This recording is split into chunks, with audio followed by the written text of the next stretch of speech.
William Tell used a single arrow to shoot an apple off the top of his son's head. He did it because the local tyrant said that he had to, or they would both be killed. The first arrow split the apple right through the center, so that wasn't bad. William Tell was a straight shooter.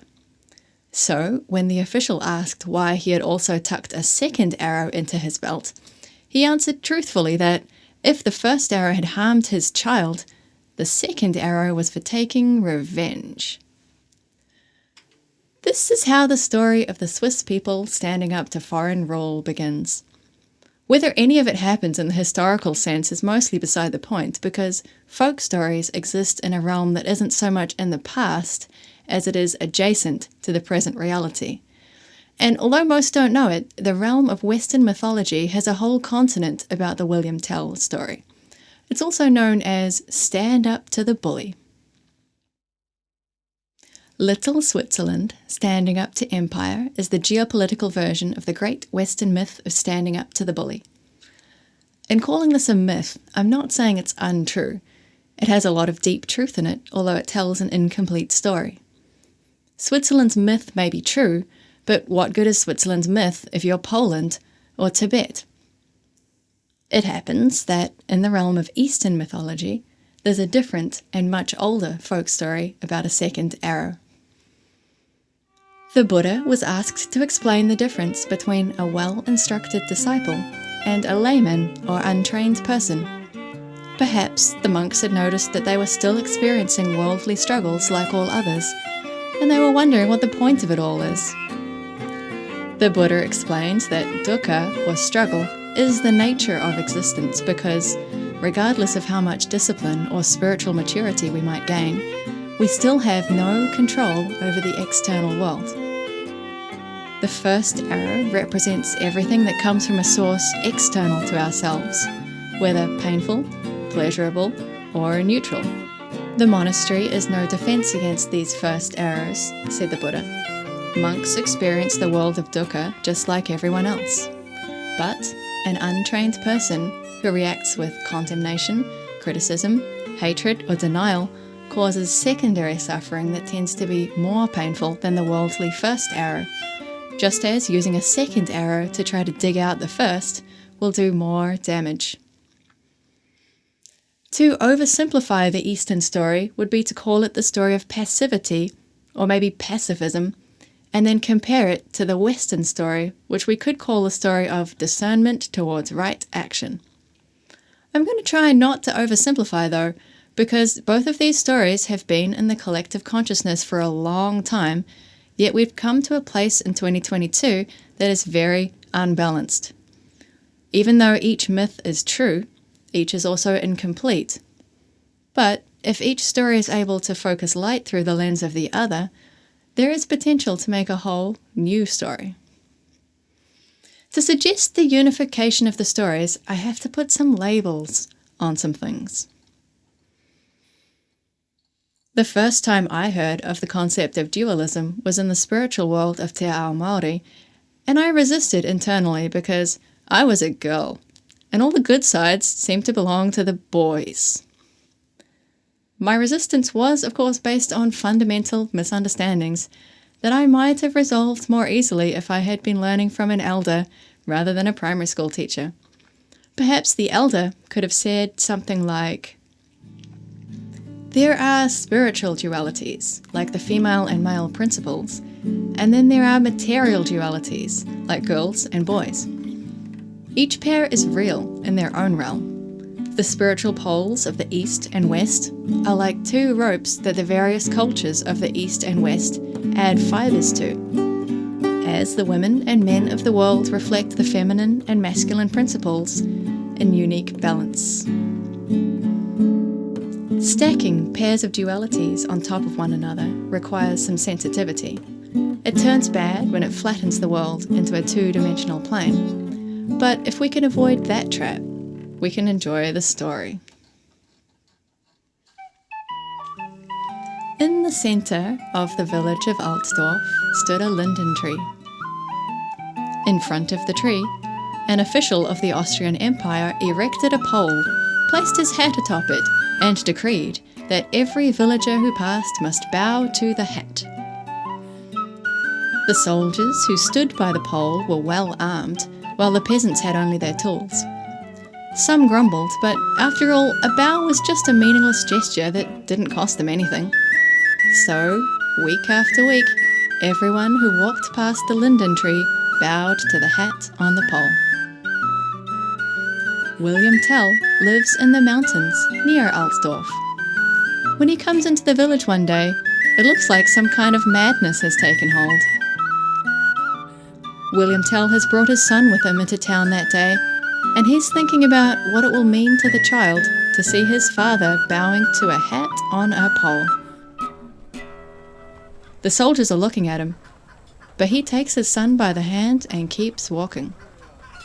And it becomes clear that bowing to the hat is not, and never was, a meaningless gesture.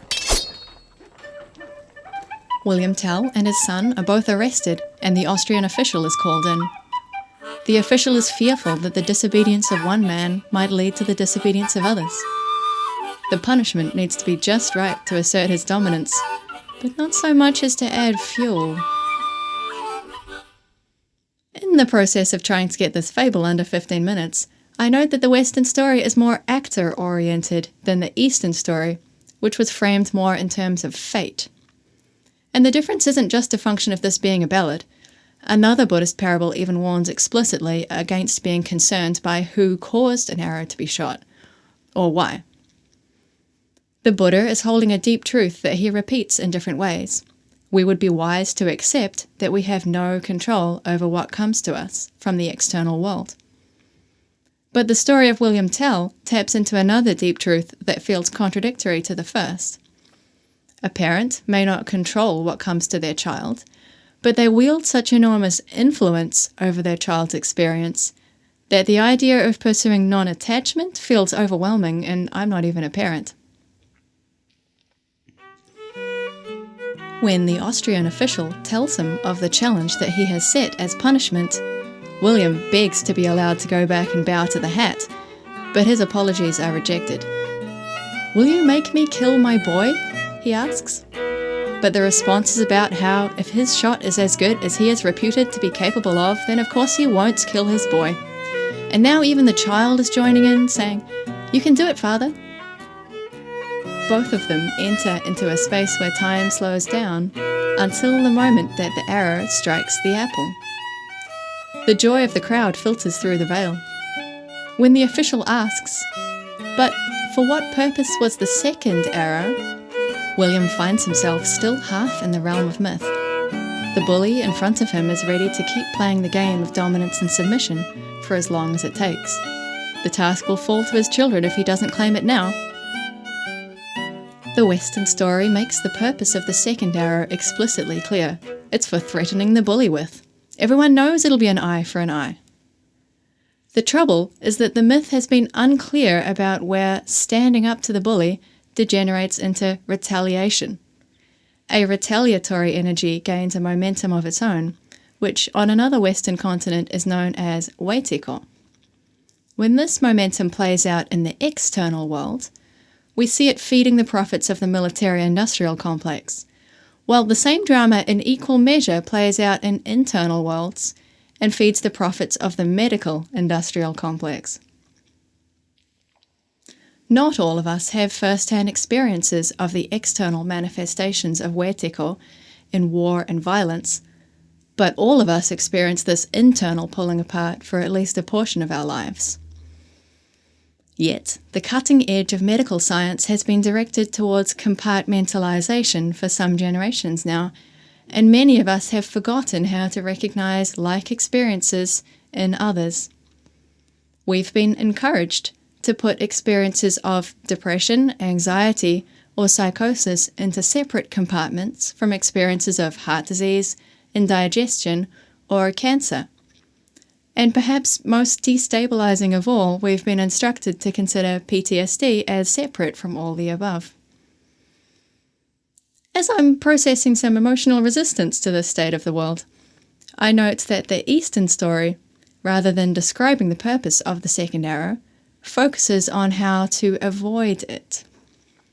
Unless one identifies as one of those semi-mythical, well-trained disciples, each of us finds ourselves here with a second arrow in our hand, digging at the wound that the first arrow has already made. There are as many ways of digging at the wound as there are humans who have ever lived, but the common thread is a desire to avoid future arrows. The Buddha says that future arrows can only be avoided by relinquishing the desire for control. But the Western myth says that future arrows can only be avoided by standing up to those who would fire arrows at us, and force us to fire arrows at our children, or we'll be trapped in a submissive cycle forever. William Tell's son has been making up a song about how his dad is the bravest of them all, and some of the lines definitely rhyme. William appreciates the effort. The boy's voice echoes, high-pitched through the small space, as he announces that the next verse is going to be extra specially for the soldier who guards the prison. William's internal world has been circling around the thought that the balance of defiance he has been demonstrating to his son lately has been too high. But what he says aloud is, "Your mother wants to see us again soon." The child's cheerful exterior cracks, and in a few seconds he's sobbing and asking his father whether God is angry at them. William starts to say reassuring words, but stops when he hears the hollowness of self-doubt echoing back to him. "I've been worrying about that too," he says, inviting the crying child into his arms. While we're worrying, let's also remember to pray. William Tell, being a hero of Western myth, has mythical success against the overwhelming force of empire. The details are sketchy and were probably made up centuries later in response to contemporary struggles.